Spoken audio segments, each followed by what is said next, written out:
Wiecie, co można zrobić z połączenia wieprzowiny oraz płatków do tempury? Rozpany mózg.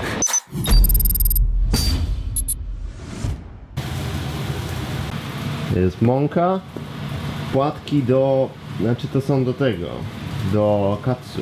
Najbliższa w Japonii rzecz bułce tartej. Da da da, da da da.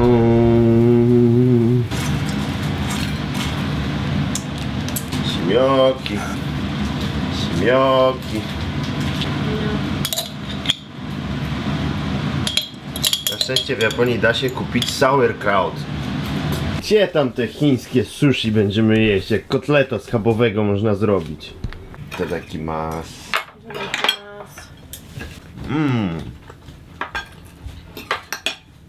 Wiecie, co sobie myślę o mizerii?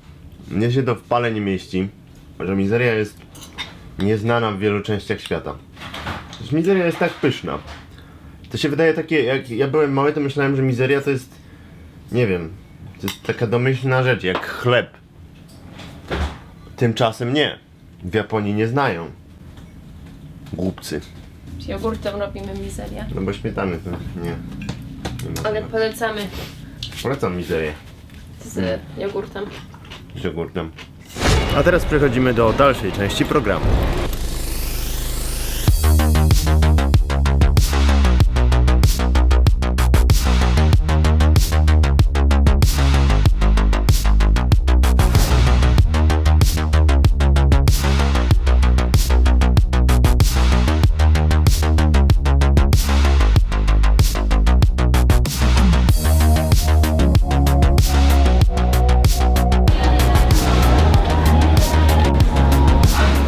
Idziemy na spotkanie biznesowe.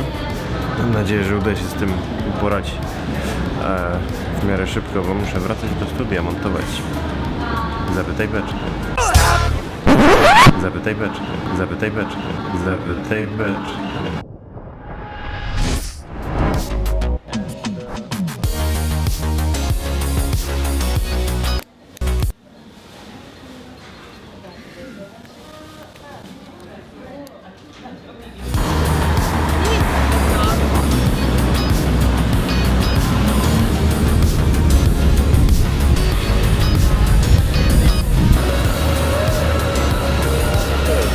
Wow. Kasia, w co się dzisiaj bawisz? Kasia ma nową zabawę.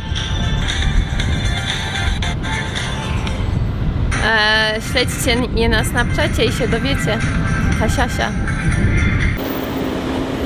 Idziemy przez Kabukicho za dnia, co jest trochę dziwne zawsze, bo to jest taka okolica, która wygląda klimatycznie, jak jest w nocy i są te wszystkie światła.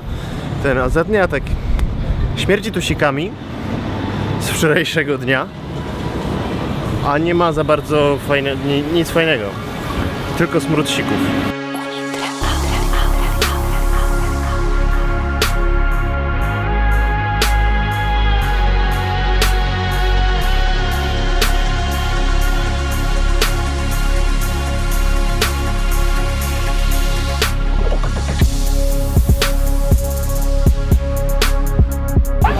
Kurde, jak byłem pierwszy raz w Tokio 8 lat temu, to właśnie ta okolica zrobiła na mnie największe wrażenie. Shinjuku, centrum Shinjuku. Dzisiaj mam tu mega taki sentyment, jak tędy przechodzę. Jak mój kolega Maciek Muciej był w Tokio, to pamiętam, stanęliśmy w takim fajnym punkcie widokowym, gdzie widać te wieżowce tam. I tak, on tak stanął i tak, ja co tutaj się dzieje. To jest takie miejsce. Trochę mi jest smutno, jak sobie myślę o tym, że to takie tajemnicze Tokio z tamtych czasów już nigdy nie wróci. I to z jednej strony jest wina dostępności informacji, tego, że możesz zobaczyć sobie w dzisiejszych czasach, jak wygląda życie w Tokio, oglądać sobie vlogi. Z drugiej strony samo Tokio się zmieniło i nie jest już aż takie obce i dziwne, jak było kiedyś.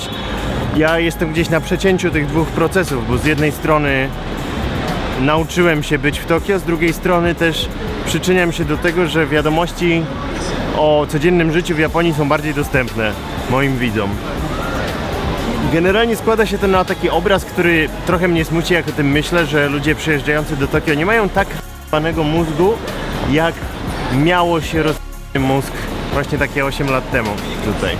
I zapewne im dawniej, tym tym bardziej, no ale ja mam doświadczenie sprzed 8 lat.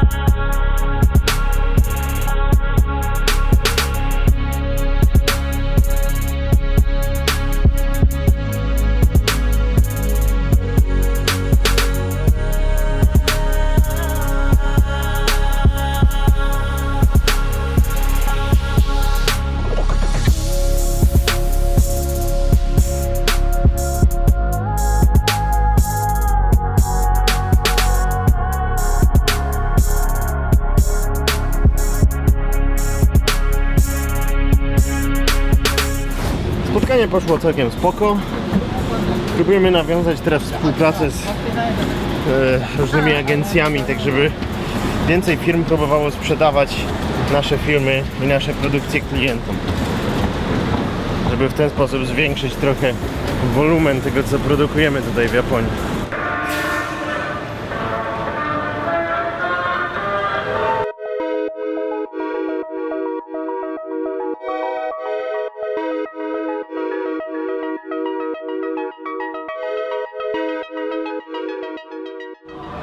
Myślę sobie ostatnio w ogóle nad swoimi cechami charakteru i staram się wymyślić, jakie mam złe cechy charakteru. Dochodzę do wniosku, że jestem mało asertywny, w tym sensie, że niepotrzebnie czasem się obrażam na ludzi, jeśli czegoś nie wiedzą i mnie to na przykład obraża, jak ktoś mi zada głupie pytanie i ja to biorę jako taki afront, zamiast powiedzieć nie, tak wiecie, stand up for yourself. Czyli tak stanąć we własnej obronie. To jest powiedzieć normalnie komuś nie, ja chcę, żeby było inaczej, to się obrażam. Tak, muszę nad tym trochę popracować.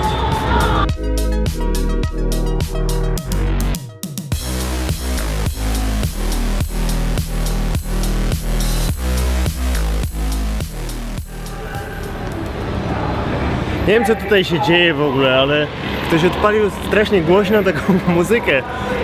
To jest taka stara japońska muzyka, nie? W sensie taka okresu zaraz po II wojnie światowej. Spoko. A, to jest głośnik na aucie. Teraz w poniedziałek będzie Dzień Morza Japoński. W zeszłym roku był vlog na Dzień Morza. Nie wiem, czy ta muzyka...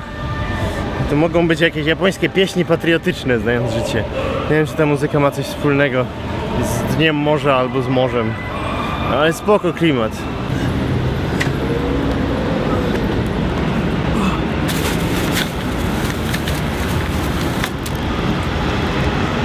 Czemu jest tak gorąco?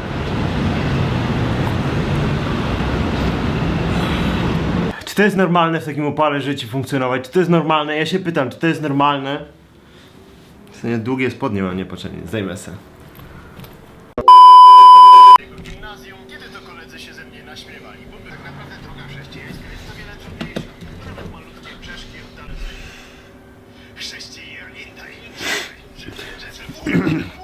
Podoba mi się.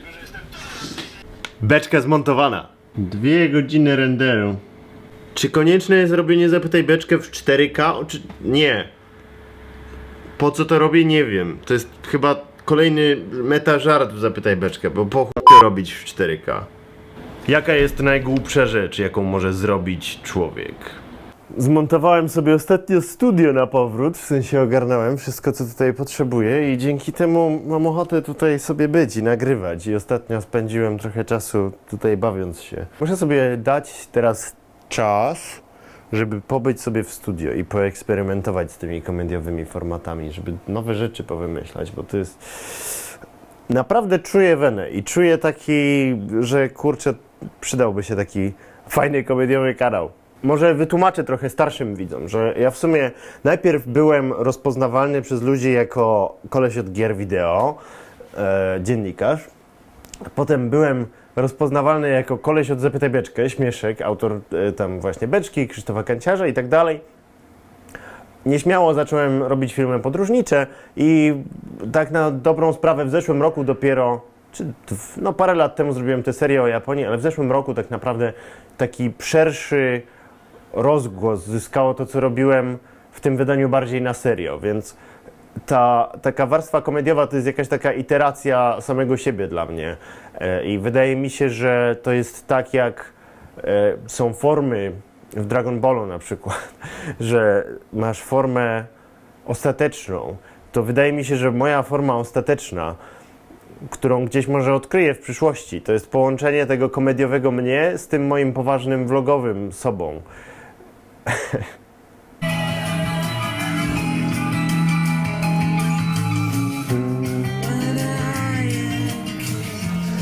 You will be first against the wall.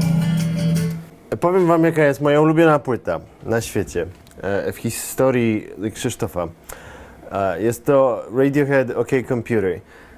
Niedawno wyszła reedycja tej płyty i sobie w sumie, no jeszcze nie słuchałem jej w całości, bo ci z was, którzy jakoś tak mają emocjonalny stosunek do muzyki, może mnie zrozumieją, że są takie płyty, których po prostu nie chcesz słuchać, bo wiesz, że są dla ciebie wybitne, są dla ciebie bardzo takie emocjonalne, że po prostu jak to puszczasz, że tego jest za dużo, w sensie tych doznań. Doznań jest za dużo po prostu, żeby tak po prostu sobie puścić. No i ja trochę tak tak mam po prostu z OK Computer. Jak nigdy nie słuchaliście, to się wsłuchajcie. Jest niesamowite. 20 lat temu ta płyta wyszła. Ja ją poznałem powiedzmy tam w 2004 roku.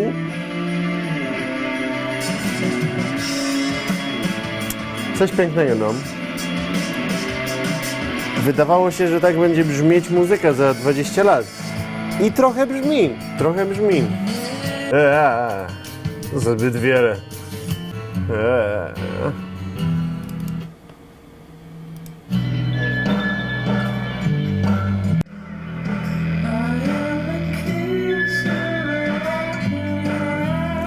Tego słuchały wszystkie hipsterskie dzieciaki na początku lat 2000. To pokolenie hipsterów, którzy wyprzedzili modę na hipsterstwo, to byli ludzie, którzy się zajawiali w Radiohead w swoim czasie.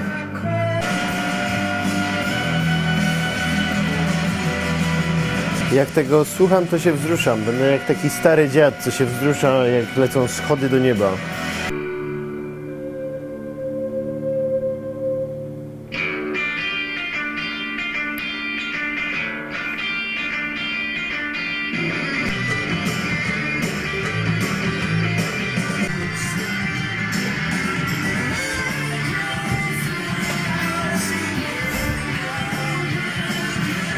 Ja pierdolę, jakie to jest dobre.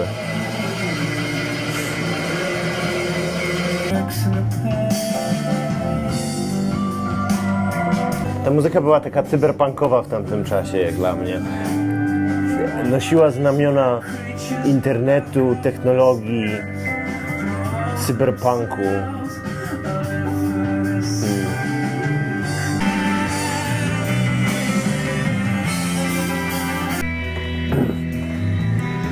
I ta płyta była tak dobra, że w kręgu moich znajomych w pewnym momencie przestało się tego słuchać kompletnie, no bo to już było na zasadzie jest absolut, na chuj krążyć temat. Wszyscy to zasłuchali na śmierć, a teraz tak dawno tego nie słyszałem, że mam ciarki.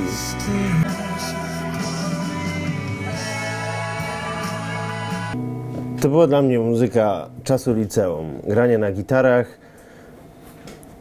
rozkmin o życiu, o przyszłości.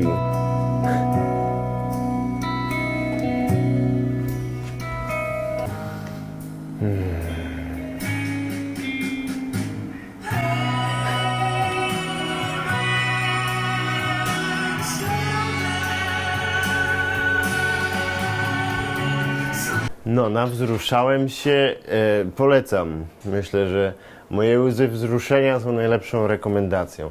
Dla mnie czasy liceum, czasy grania na gitarach, czasy rozkmin o przyszłości. decydowanie się w ogóle na czym polega życie. I to jest dla mnie muzyka tego czasu.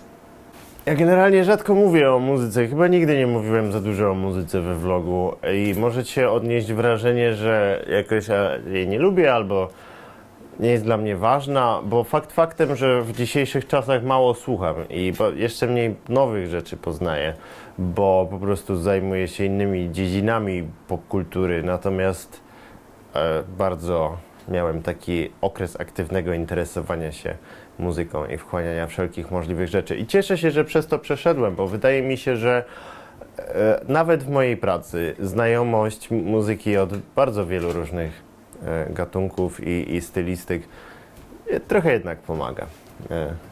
Z jednej strony nauczyło mnie to wrażliwości, jakkolwiek pretensjonalnie to by nie brzmiało, pewnej takiej elastyczności stylistycznej, no a już bardziej praktycznie mówiąc, no ktoś tę muzykę jednak wybiera do większości filmów.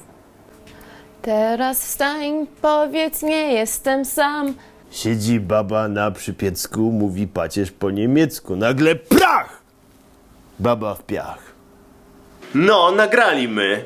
Co my nagrali, Kasia?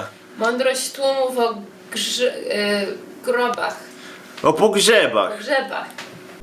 Kasia? Masz tam dzidziusia?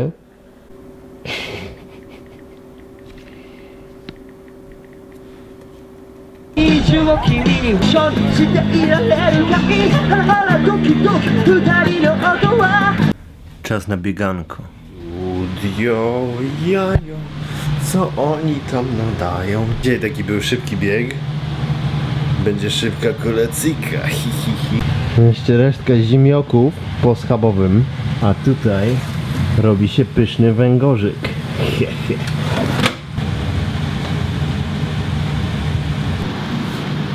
Kurde, jaką ostatnio mam wkrętę na unagi, no. Jest taki dobry. Rozpany mózg